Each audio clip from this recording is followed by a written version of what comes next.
Halo pendengar, malam ini saya akan bercerita tentang salah satu urban legend di Jawa Timur. Sekitar tahun 90-an, di daerah Sidoarjo sempat heboh tentang cerita bus hantu. Cerita ini dialami langsung oleh seorang karyawan pabrik roti di daerah Waru, Sidoarjo. Sebut saja namanya Mbak Marni. Mbak Marni bukan warga asli Sidoarjo. Dia tinggal di sana hanya untuk bekerja. Selama di Sidoarjo, Mbak Marni ngekos di sebelah timur Terminal Bungur Asih. Mbak Marni mempunyai kebiasaan pulang ke kampung halamannya di Banyuwangi setiap seminggu sekali. Untuk bolak-balik kampung halaman, Mbak Marni selalu menggunakan bus. Hingga suatu malam, Mbak Marni menunggu bus di bawah gerimis rintik-rintik. Dia menunggu bus arah Surabaya di pinggir jalan. Sebelumnya, Mbak Marni sempat dilarang berangkat malam itu oleh keluarganya. Karena malam itu adalah hari Jumat Legi, yang menurut kepercayaan orang Jawa kuno, saat malam Jumat Legi, orang-orang tidak boleh bepergian. Karena malam itu dianggap salah satu hari keramat selain Jumat Kliwon. Lumayan cukup lama Mbak Marni menunggu bus. Dan akhirnya bus yang ditunggu pun datang. Mbak Marni masuk bus sambil membawa barang-barangnya. Di dalam bus sudah lumayan banyak penumpangnya. Dan Mbak Marni memilih untuk duduk di bagian tengah bus. Bus tersebut kembali jalan menuju Surabaya sekitar jam 9 malam. Awal masuk bus, Mbak Marni tidak merasa ada yang janggal. Tapi setelah bus berjalan, Mbak Marni sempat memperhatikan penumpang yang ada di dalam bus. Mbak Marni merasa aneh dengan semua penumpang yang ada. Semuanya menggunakan baju berwarna putih. Dan anehnya lagi, semuanya menggunakan seperti kain untuk menutupi kepala mereka. Meski heran, tapi Mbak Marni tidak mau ambil pusing dengan keanehan itu.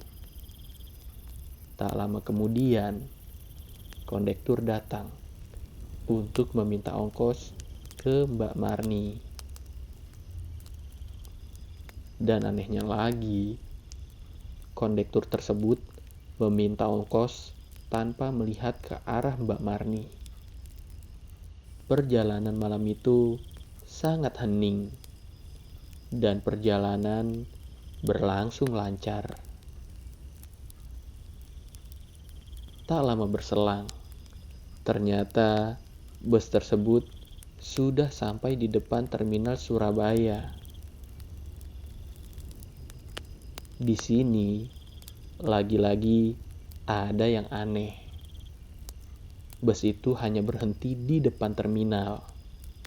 Padahal, biasanya bus-bus yang tiba di sana selalu menurunkan penumpangnya di dalam terminal, di tempat yang sudah disediakan. Karena sudah sampai di tujuan, Mbak Marni pun turun dari bus sambil membawa barang-barangnya.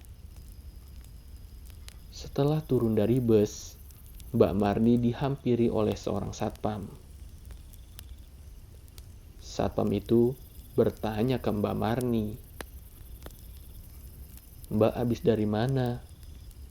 Bus yang tadi dari mana? Kok saya lihat penumpangnya kayak pocong semua?"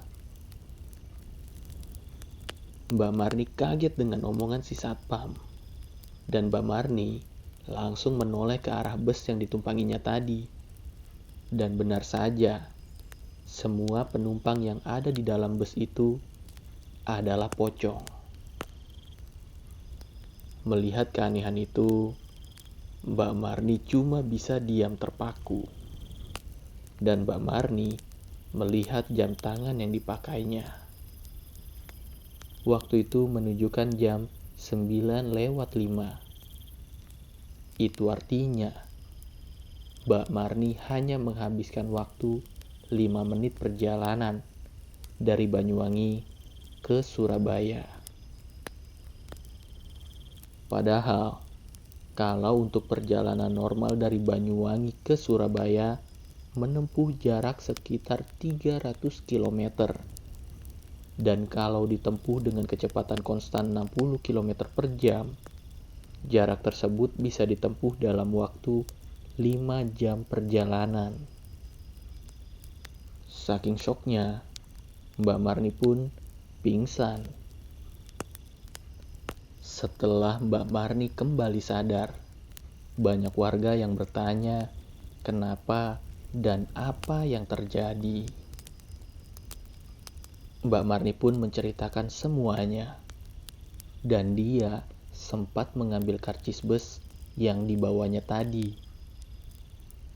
Mbak Marni menunjukkan karcis tersebut. Dan kali ini, Mbak Marni dan semua orang yang ada terkejut. Karena karcis bus yang dibawa Mbak Marni menunjukkan tahun 1965.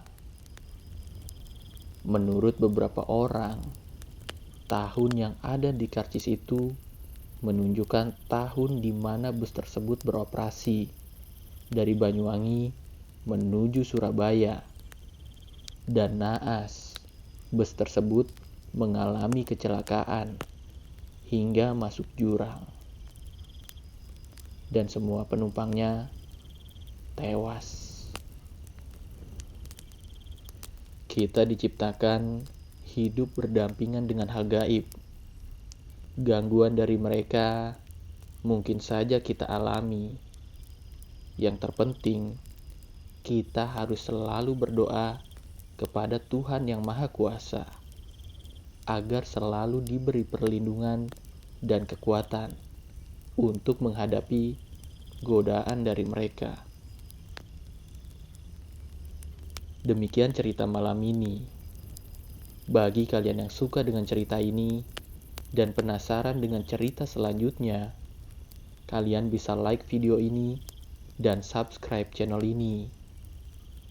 Dan untuk kalian yang memiliki pengalaman mistis lainnya, bisa berbagi ceritanya di kolom komentar atau di email kami. Ingat, jangan tidur sendirian.